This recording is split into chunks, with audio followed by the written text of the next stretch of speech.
हरे कृष्णा कृष्णा कृष्णा हरे हरे, हरे राम राम राम हरे हरे। हरे कृष्णा कृष्णा कृष्णा हरे हरे, हरे राम राम राम हरे हरे। जय श्रील प्रभुपाद की जय, गुरु महाराज की जय, उपस्थित समस्त वैष्णव भक्तबृंद की जय। তো আমাদের আগামীকাল 26 ত্রিবিক্রম 23 জ্যৈষ্ঠ 7 জুন শনিবার পবিত্র পাণ্ডবা নির্জলা একাদশী। এছাড়াও কলকাতা, ভুবনেশ্বর, কাঠমান্ডু, পাটনা, চেন্নাই, কলম্বো, নাগপুর, হায়দ্রাবাদ, বৃন্দাবন, ব্যাঙ্গালোর, দিল্লি, ত্রিবেন্দ্রম, উধমপুর, মুম্বাই এবং আহমেদাবাদ বাঞ্জুলি মহাদ্বাদশী পালন করবে। এবং পরের দিন 8ই জুন রবিবার একাদশী পালন করবেন ভোর 4:49 থেকে সকাল 7:20 মধ্যে। আমরা এক নজরে এই পাণ্ডবা নির্জলা একাদশীর মাহাত্ম্য জেনে নেব যে কি এই একাদশীর মাহাত্ম্য। তো জ্যৈষ্ঠ শুক্লপক্ষের এই নির্জলা একাদশী ব্রত সম্পর্কে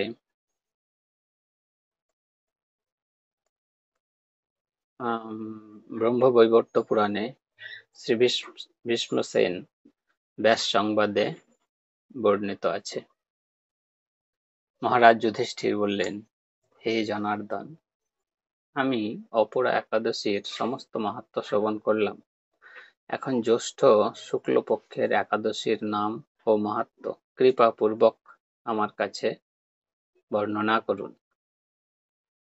ভগবান শ্রীকৃষ্ণ বললেন, এই একাদশীর কথা মহর্ষি ব্যাসদেব বর্ণনা করবেন, কেননা তিনি সর্বশাস্ত্রের অর্থ ও তত্ত্ব পূর্ণরূপে জানেন।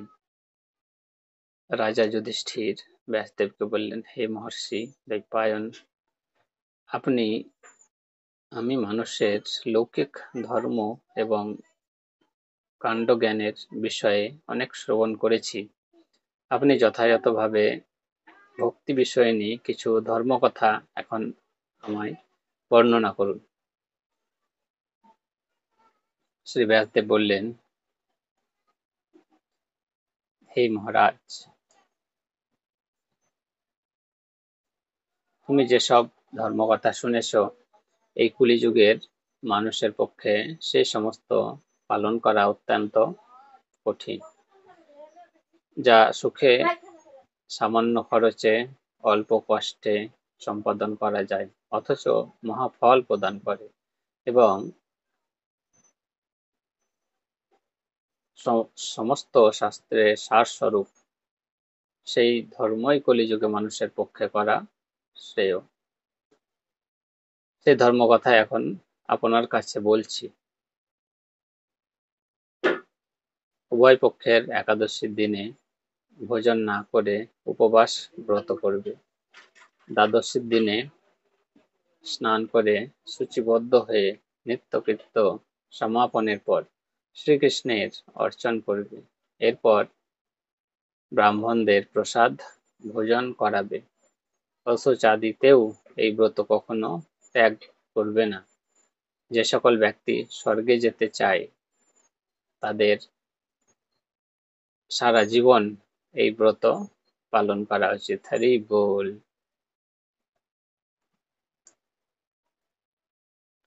পাপ কর্মে রত ও ধর্মহীন ব্যক্তিরাও যদি এই একাদশী দিনে ভোজন না করে তবে তারা ইয়ম যাতনা থেকে রক্ষা পায়।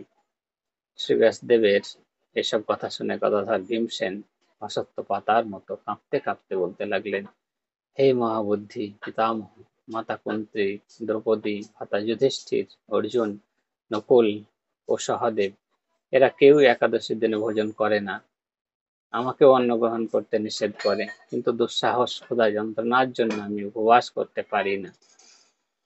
ভীমসেনের এরকম কথায় ব্যাসদেব বলতে লাগলেন, যদি স্বর্গাদি দিব্যধাম লাভে তোমার একান্ত ইচ্ছা থাকে, তবে উভয় পক্ষের একাদশীতে ভোজন করবে না।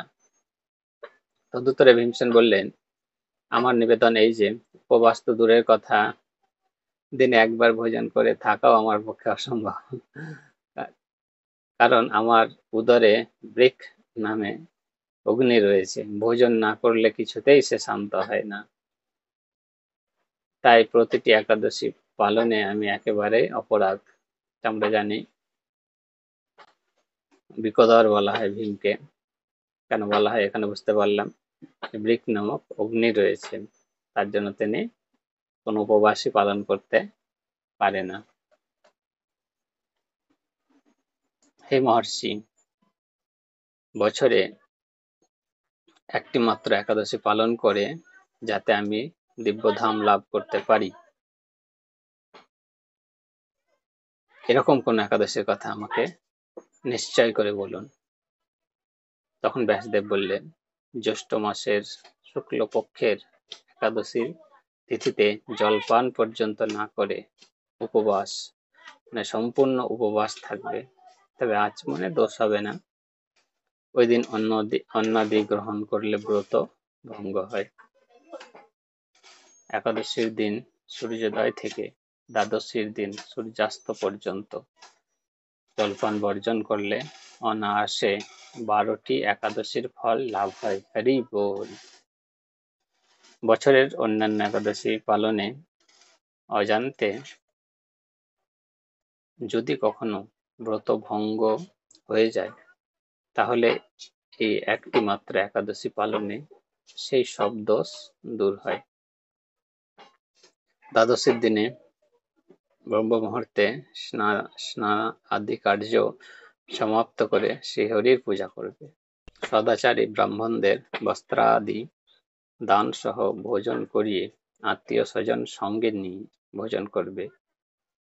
এরূপ একাদশী ব্রত পালনে যে প্রকার পুণ্য সঞ্চিত হয়, এখন তা শ্রবণ করো।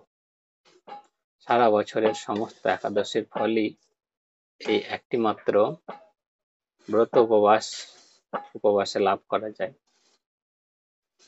কি বলছে, সারা বছরের সমস্ত একাদশীর ফলই এই একটি মাত্র ব্রত উপবাসে লাভ করা যায়। হরি বল। শঙ্খচক্র গদা পদ্মধারী ভগবান শ্রীকৃষ্ণ আমাকে বলেছেন, বৈদিক ও লৌকিক সমস্ত ধর্ম পরিত্যাগ করে যারা একমাত্র আমার শরণাপন্ন হয়ে এই নির্জলা একাদশী ব্রত পালন করে, তারা সর্বপাপ মুক্ত হয়। বিশেষত কলিযুগে ধন সম্পদ দানের মাধ্যমে সদ্গতি বা স্মার্ত সংস্কারের মাধ্যমেও যথার্থ কল্যাণ লাভ হয় না। কলিযুগে দ্রব্য শুদ্ধি নেই, কলিতে শাস্ত্রোক্ত সংস্কার বিশুদ্ধ হয় না, তাই বৈদিক ধর্ম কখনো সুসম্পন্ন হতে পারে না। হে ভীমসেন, তোমাকে বহু কথা বলার আর প্রয়োজন কি? তুমি উভয় পক্ষে একাদশীতে ভোজন করবে না। যদি তাতেও অসমর্থ হও, তবে জ্যৈষ্ঠ মাসের শুক্লপক্ষের একাদশীতে অবশ্যই নির্জল উপবাস করবে।